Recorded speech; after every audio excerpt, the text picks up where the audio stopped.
Bonjour à tous, j'espère que vous allez bien. On se retrouve aujourd'hui pour une nouvelle vidéo. Donc on va partir sur une recette salée. Donc on va partir sur la quiche Lorraine. Donc ça change un petit peu du sucré. Donc la quiche Lorraine, c'est tout simplement une pâte brisée avec laquelle on va rajouter un appareil à quiche, des lardons et puis moi j'ai ajouté des morceaux de fromage dedans. Donc voilà. Donc si vous êtes prêts, on va pouvoir attaquer la recette.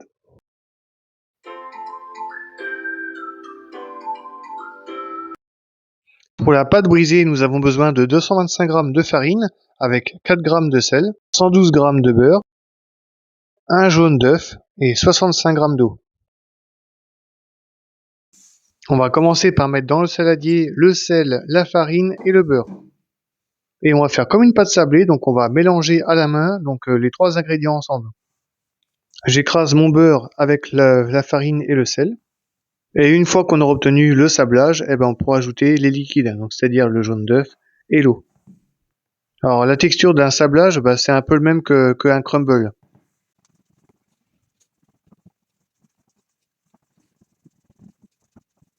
Au bout de quelques minutes de mélange, on obtient donc notre fameux sablage. Et donc on va pouvoir ajouter les liquides.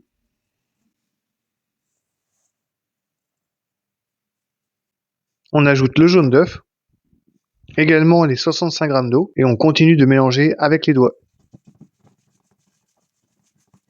Au bout d'un moment, vous allez voir que ça va faire une espèce de pâte molle qui colle aux doigts. Les ingrédients sont bien mélangés ensemble. On va pouvoir retirer la pâte que l'on a de coller aux doigts et on va la regrouper pour faire une boule.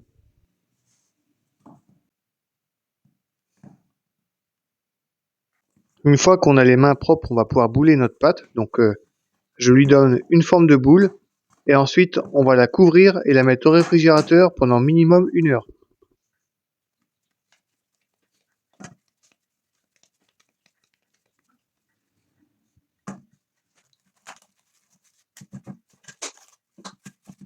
Au bout d'1 heure, on va pouvoir sortir la pâte du réfrigérateur. Je vais mettre un petit peu de beurre à fondre pour beurrer le moule.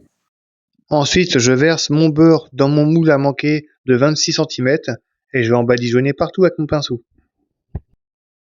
Ensuite, on va prendre la pâte brisée et on va l'étaler au rouleau. On met un petit peu de farine sur le plan de travail pour éviter que la pâte ne colle et on va étaler notre pâte. Alors, ce qu'on va faire, c'est qu'on va étaler un cercle de façon à ce qu'il rentre dans notre moule. Donc, on va le faire un peu plus large, un peu plus long. Alors, pour avoir une pâte bien ronde, il suffit de tourner d'un quart de tour à chaque fois que vous étalez votre pâte. Donc, vous étalez la pâte, vous tournez un peu, comme je fais, et vous réétalez la pâte d'un quart de tour à chaque fois. Alors, pour savoir si vous avez la bonne longueur, il suffit de mettre le moule par-dessus. Et s'il vous manque un petit peu comme moi, vous réétalez encore un petit peu la pâte. Alors là, maintenant qu'on a la bonne grandeur, ce qu'on va faire, c'est qu'on va plier la pâte en deux et on va la déposer dans le moule. Donc ça va être plus facile pour la mettre dedans, donc je vous montre. Donc voilà, on la met dans le milieu et on recouvre le moule entier. Ensuite, on va foncer la pâte, donc on va la rentrer à l'intérieur du moule. Donc on va s'aider des doigts. Donc vous avez vu que les pouces, ils poussent la pâte dans l'intérieur du moule. Et en même temps, je tourne. Donc je rentre la pâte dans l'intérieur du moule, comme ça. Donc je tourne. J'appuie bien pour enfoncer la pâte. Et une fois que la pâte est bien rentrée dans le moule, on va pouvoir couper.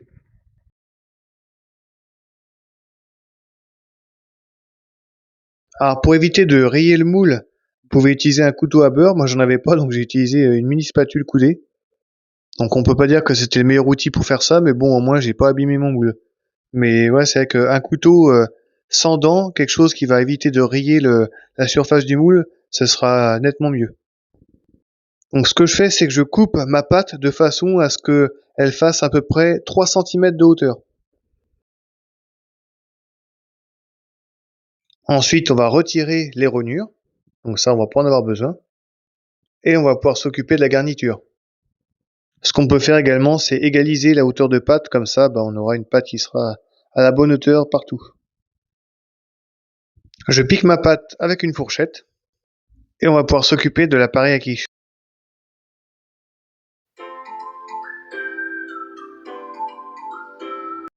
Alors pour l'appareil à quiche, il nous faut 200 g de lardons, donc soit fumé ou soit nature.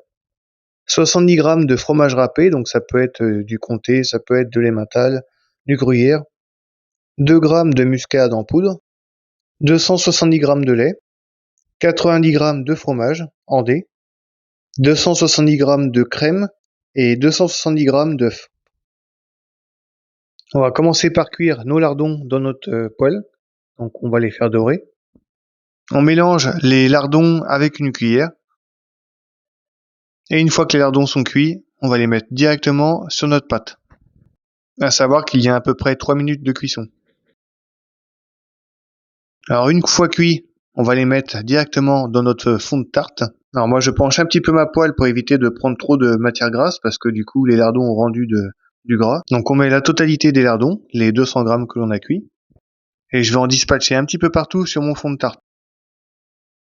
Ensuite, je vais déposer mes morceaux de fromage, donc j'ai à peu près 90 g de morceaux de fromage.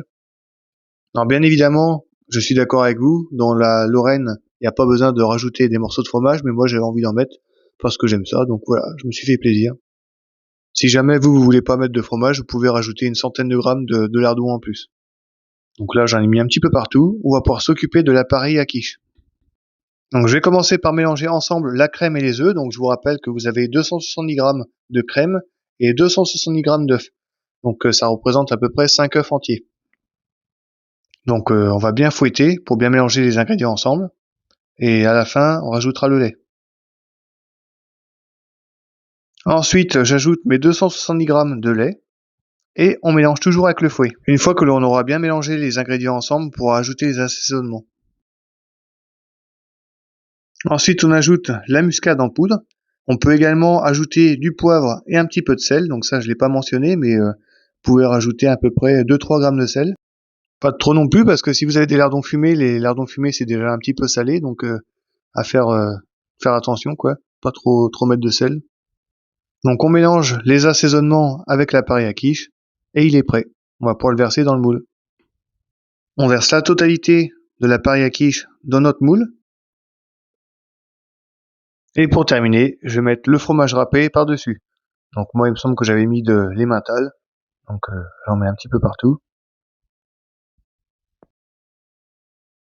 La seule chose qui nous restera à faire, c'est la cuire.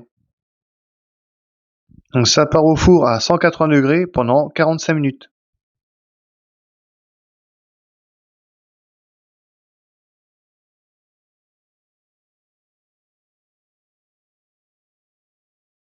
Une fois que la quiche est cuite, on va pouvoir la démouler, donc à chaud.